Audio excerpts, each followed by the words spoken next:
আমাদের প্রধান উপদেষ্টা যখন চীন সফরে রয়েছেন তখন আমেরিকা থেকে আবারও একটা খারাপ খবর আসলো। আমেরিকা থেকে এক প্রতিবেদনে বাংলাদেশ সরকারকে সংখ্যালঘু নির্যাতনের জন্য দায়ী করা হলো। সেই রিপোর্টে বাংলাদেশ সরকারের অকার্যকর ব্যবস্থাপনা সেটাকে দায়ী করা হয়েছে। বলা হয়েছে বাংলাদেশে সংখ্যালঘু নির্যাতনের হার বেড়েছে এবং সেটা এই সরকারের আমলে উল্লেখযোগ্য হারে বেড়েছে। সেই রিপোর্টের প্রতিবাদও করেছে বাংলাদেশ সরকার। সেই প্রতিবাদে সরকার কি বলার চেষ্টা করলো, রিপোর্টেই বা কী আছে, সেই আলোচনাই করব এই ভিডিওতে। থাকবেন পলিটিক্স টিভির নিয়মিত আয়োজনে।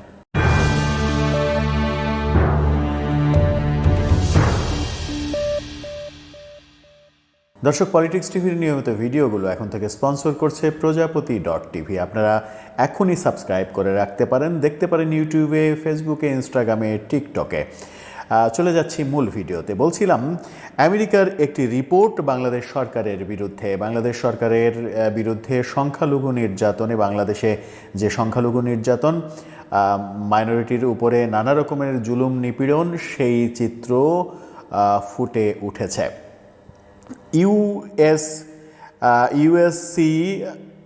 ইউএসসিআরআই এই প্রতিষ্ঠান, ইউএসসিআরআইএফ এই প্রতিষ্ঠানে প্রতিবেদনটি দিয়েছে। প্রতিবেদনটা তারা মার্কিন সরকারের হাতে দিয়েছে, যে প্রতিবেদনটা প্রকাশিত হয়েছে, এবং সেখানেই বলা হয়েছে বাংলাদেশে ব্যাপক হারে সংখ্যালঘু নিধন হচ্ছে, সংখ্যালঘু নির্যাতন হচ্ছে, হত্যাকাণ্ড হচ্ছে, সংখ্যালঘুদের বাড়িঘরে হামলা হচ্ছে, আগুন দিয়ে জ্বালিয়ে দেওয়া হচ্ছে, তাদের উপাসনালয় পুড়িয়ে দেওয়া হচ্ছে, ভেঙে দেওয়া হচ্ছে, অনেক কিছুই এখানে উঠে এসেছে। অর্থাৎ বাংলাদেশে সংখ্যালঘুরা নিরাপদ নয়, সেটাই এই রিপোর্টে বলা হয়েছে। যুক্তরাষ্ট্র থেকে এই রিপোর্ট যুক্তরাষ্ট্র সরকারের চাপ আরও বাড়াবে বলেই ধারণা করা হচ্ছে। যখন ডোনাল্ড ট্রাম্প বাংলাদেশের প্রধান উপদেষ্টা ডক্টর ইউনূসকে শুভেচ্ছা জানিয়েছেন, এই ঈদের শুভেচ্ছা জানিয়েছেন, সেই সময় সেটাকে নিয়ে যখন নানা রকমের খুশির খবর চারিদিকে আসছিল, যে ডোনাল্ড ট্রাম্প সরাসরি ডক্টর ইউনূস সরকারকে অভিনন্দন, ঈদের শুভেচ্ছা জানিয়েছেন, শুভেচ্ছা বার্তা পাঠাচ্ছেন, সেটা নরেন্দ্র মোদীও পাঠিয়েছেন। সেটাকে যেমন খুশির বার্তা বলা হচ্ছে একদিকে, আবার আরেকদিকে বলা হচ্ছে এগুলো কূটনৈতিক আদান প্রদান। আসলে যে কোনো দেশকেই এই পত্র পাঠায়, কূটনৈতিক আদান প্রদান সবসময়ই হয়। ভারত শুধু বাংলাদেশে নয়, এমনকি পাকিস্তানকেও এরকম শুভেচ্ছা বার্তা পাঠিয়ে থাকে। সুতরাং এটাতে উল্লসিত হওয়ার কিছু নেই, এই কথাও অনেকে বলছেন। যে রিপোর্ট ইউএসসিআরআইএফ থেকে আসলো সংখ্যালঘু নির্যাতনের, সেই রিপোর্টের প্রতিবাদ করেছে বাংলাদেশ সরকার, এবং বাংলাদেশ সরকার বলছে যে পক্ষপাত দুষ্ট সূত্র থেকে এই খবর নেওয়া হয়েছে।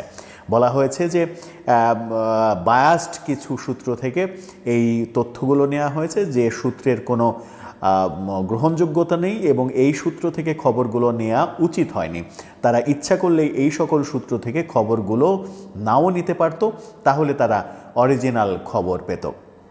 অরিজিনাল খবর বলতে বাংলাদেশ সরকার কি বোঝাতে চাইছে সেটা একটা গুরুত্বপূর্ণ বিষয়। কারণ বাংলাদেশে 5 আগস্টের পরে সংখ্যালঘু নির্যাতনের যে ব্যাপকতা আমরা দেখেছি, মন্দির ভাঙা, হিন্দুদের বাড়িঘর আগুনে জ্বালিয়ে দেয়া, তাদের বিভিন্ন আর্তচিৎকার আমরা শুনেছি, সেগুলোকে সরকার যেটা বলতে চাইছে সেটা হচ্ছে যে কোনো সংখ্যালঘু নির্যাতনই রাজনৈতিক কারণে হয়নি। এগুলো নাকি কোনোটাই রাজনৈতিক কারণে হয়নি। বাংলাদেশে 5 আগস্টের পরে যত সংখ্যালঘু নির্যাতনের ঘটনা ঘটেছে, একটিও রাজনৈতিক কারণে, রাজনৈতিক শত্রুতার কারণে ঘটেনি।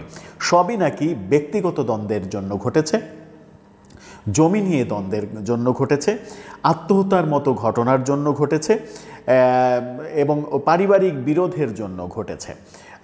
পাড়ায় মহল্লায় একজনের সঙ্গে আরেকজনের বিরোধ, এই ব্যক্তিগত বিরোধ, পারিবারিক বিরোধ, এগুলোর জন্য ব্যক্তিগত দ্বন্দ্ব, এগুলোর জন্যই এই নির্যাতনগুলো, এই আক্রমণগুলো ঘটেছে।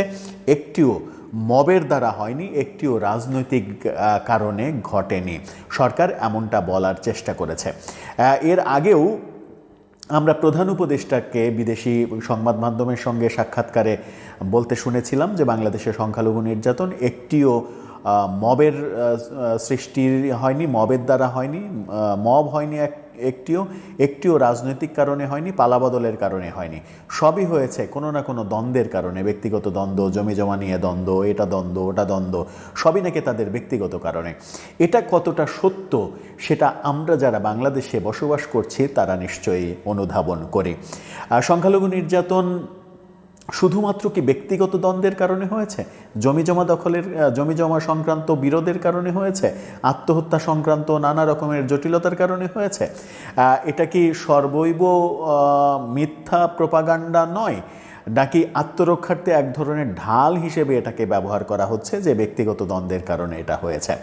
আন্তর্জাতিক রিপোর্ট বারবারই বলছে বাংলাদেশে সংখ্যালঘু নির্যাতন হচ্ছে, কিন্তু সরকার কি এটা করতে পারতো না? বোধহয় একটু আন্তরিকতা থাকলে এটা করতেই পারতো যে হ্যাঁ এরকম কিছু হয়েছে, এই ব্যাপারে আমরা সচেতন থাকছি এবং যারা এগুলো ঘটিয়েছে তাদের বিরুদ্ধে আমরা আইনানুগ ব্যবস্থা নিচ্ছি।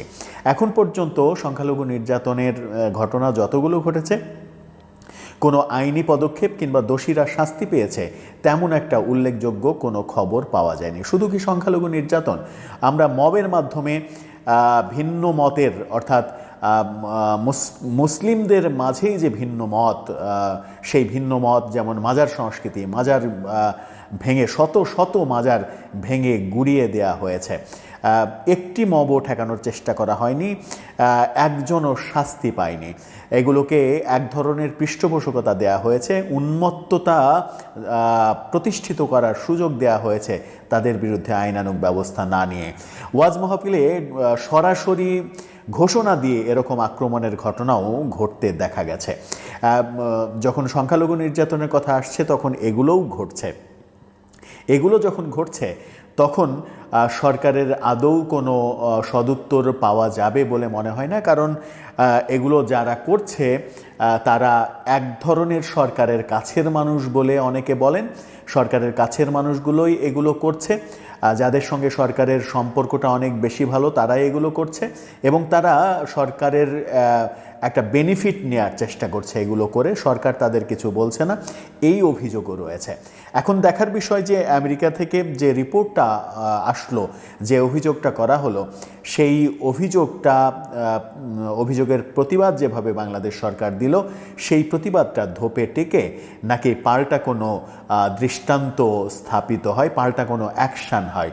সংখ্যালঘু নির্যাতনের ব্যাপারটা বিশ্বব্যাপী ছড়িয়ে পড়েছে। বিশ্বব্যাপী ছড়িয়ে পড়ার ফলে বাংলাদেশের ভাবমূর্তি বিনষ্ট হয়েছে। বাংলাদেশ কদিন আগেও আমরা তুলসী গ্যাবার্ডকে, আমেরিকার নিরাপত্তা প্রধান, তিনি ভারত সফরে এসে সরাসরি গণমাধ্যমের সঙ্গে সাক্ষাৎকারে সরাসরি বলেছেন বাংলাদেশে সংখ্যালঘু মাইনরিটিরা কোনোভাবেই নিরাপদ নয়। এইটা যদি প্রতিষ্ঠিত হয় যে বাংলাদেশে মাইনরিটি পিপল নিরাপদ নয়, তাহলে বাংলাদেশের জন্য আন্তর্জাতিক অঙ্গনে ভাবমূর্তি যেমন ক্ষুণ্ণ হবে, তেমনি আন্তর্জাতিক যে সহযোগিতা, আন্তর্জাতিক যে সম্পর্ক, সেই সম্পর্ক নষ্ট হয়ে যাবে বলে অনেকে মনে করেন। দর্শক, আপনার কি মনে হয়, বাংলাদেশে কি সংখ্যালঘু নির্যাতন শুধুমাত্র ব্যক্তিগত দ্বন্দ্বের জন্য হয়েছে, নাকি মবকে অস্বীকার করছে সরকার, যেটা অস্বীকার করা বোধহয় ঠিক হচ্ছে না? আপনার মতামত জানিয়ে লিখতে পারেন আমাদের কমেন্ট বক্সে।